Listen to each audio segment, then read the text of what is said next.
আল্লাহ তাআলা বলছে আমা আদরাকা মাল আকাবা, তুমি কি জানো সেই দুর্গম গিরিপথটা কি? দুর্গম গিরিপথ মানে জান্নাতে যাওয়ার পথ।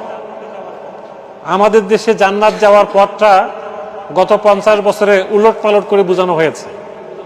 মনে করা হয়েছে সকাল সন্ধ্যার কিছু ওজিফা, কিছু দোয়া কালাম মুখস্থ করা, আর কিছু দোয়া দরুদ সূরা কেরাত মুখস্থ পড়লে আমল করলে জান্নাত যাওয়া যাবে। কিন্তু জান্নাত যাওয়ার পথটা সহজ পথ না, এই পথটা দুর্গম গিরিপথ। এটা অনেক চড়াই উতরাই মারিয়ে অনেক কষ্ট স্বীকার করে এই পথ পাড়ি দিতে হয়। আপনি দেখবেন রাসূলের জীবন, সাহাবা একরামের জীবন, যুগে যুগে যারা জান্নাতে যাওয়ার সার্টিফিকেট পেয়েছে এই দুনিয়াতে, যাদেরকে আমরা আশারায়ে মুবাশশারা বলি, তাদের জীবনটা দেখবেন। দুনিয়াতেই জান্নাতের সার্টিফিকেট পাওয়া লোকদের জীবন এত সহজ জীবন ছিল না। সকাল সন্ধ্যার কিছু আমল দিয়ে তারা জান্নাত যাওয়ার চিন্তা করেনি। তারা জীবনের ঘাম দিয়ে, রক্ত দিয়ে, দিন রাত পরিশ্রম করে জান্নাত যাওয়ার পথ খুঁজেছে। আল্লাহ তাআলা সূরা বালাদে কথা বলছেন যে সেই পথটা দুর্গম গিরিপথ, এটা পাড়ি দেওয়াটা সহজ নয়। এই পথে পাড়ি দিতে অনেকেই সাহস করতে পারে না। এই জন্য আল্লাহ তাআলা তার নবীকে বলছেন, তুমি দুনিয়ার মানুষকে জানায় দাও জান্নাত যাওয়ার পথটা খুব দুর্গম, এটা কণ্টকাকীর্ণ, এটা ফুল বিছানো নয়। এ পথে অনেক কাঁটা আছে, এ পথে রক্ত পিচ্ছিল পথ। এটা এই পথটা শাহাদাতের পথ। এই পথটা হচ্ছে অনেক দুর্গম, উঁচু নিচু পথ পাড়ি দিয়ে সে পথে যেতে হয়। আল্লাহ তাআলা সেই কথাটাই বলছেন যে তুমি কি জানো সেই দুর্গম গিরিপথটা কি? সেটা হচ্ছে ফাক্কু রাকাবা। মানুষ জান্নাতে তখনই যাবে যখন মানুষের গোলামি থেকে মানুষকে মুক্ত করার আন্দোলনে নিজেকে নিয়োজিত করবে। এটাকেই ইসলামী আন্দোলন বলে, এটাকেই ইকামতে দ্বীন বলে, এটাকেই জিহাদ ফি সাবিলিল্লাহ বলে, এটাকেই ইসলামী অর্থনীতির বিপ্লব বলে। এটাই হলো কোরআন বিজয়ী করার পথ।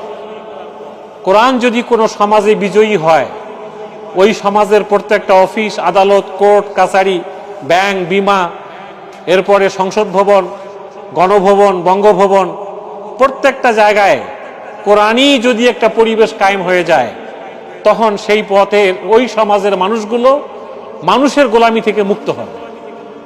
যে সমাজের প্রত্যেকটা অফিস আদালতে কোরআনের বিধান প্রতিষ্ঠিত হয় না, সেই সমাজে মানুষ মানুষের গোলামি করে।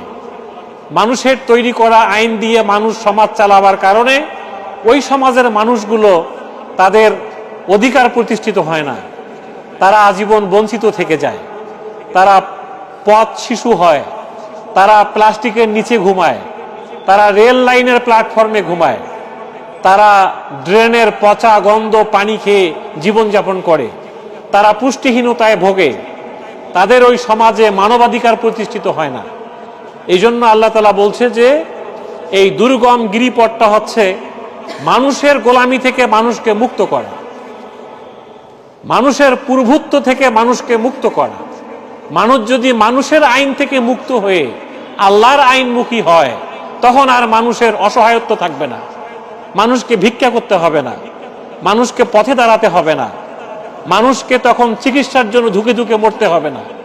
এই জন্য আল্লাহ তাআলা বলছে আমার আইন সমাজে চালু করে দাও, আমার কোরআন সমাজের সব জায়গায় প্রতিষ্ঠিত করো, তাহলে দেখবে মানুষের গলা থেকে, মানুষের প্রভুত্ব থেকে, মানুষের জিন্দান খানা থেকে, মানুষের গোলামি থেকে মানুষ মুক্ত হইতে পারে।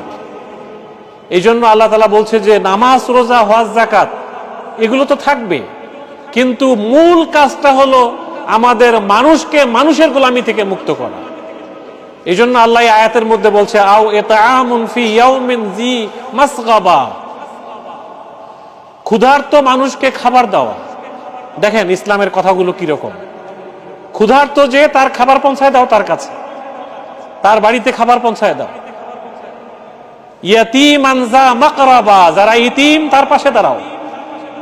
আও মিসকিনান যা মাতরাবা, মাতারাবা শব্দের অর্থ ধুলা মলিন, গায়ে ধুলা, অবস্থা খুবই খারাপ, নোংরা কাপড় পরে, সেরা ফাটা কাপড় পরে রাস্তায় রাস্তায় ঘুরে বেড়াচ্ছে, এদের পাশে দাঁড়াও।